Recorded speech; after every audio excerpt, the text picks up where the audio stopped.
We shall resist any attempts by the opposition to force or to blackmail government to implement policies that have failed. And particularly, because Emmanuel, I think you are the one who has asked about the issue of unga going to 100 shillings. You will remember, there's a gentleman from NTV. You will remember there was no unga that was available to Kenyans at 100 shillings.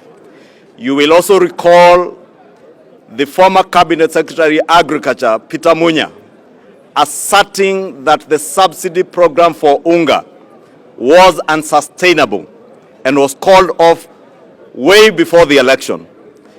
You're also aware that the same program has been questioned by none other than the Auditor General and the Comptroller of Budget.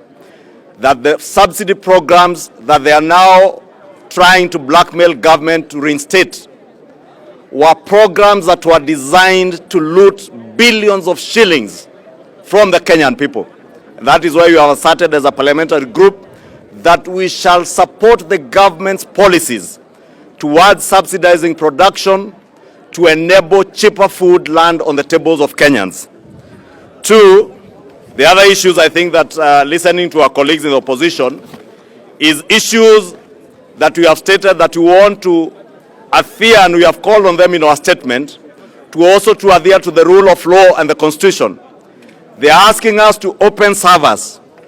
This parliamentary group has asserted that we have no key to any server other than the key to open the economic servers to reinstate our economy to where it ought to be. On IEBC servers, that matter was well addressed by the Supreme Court.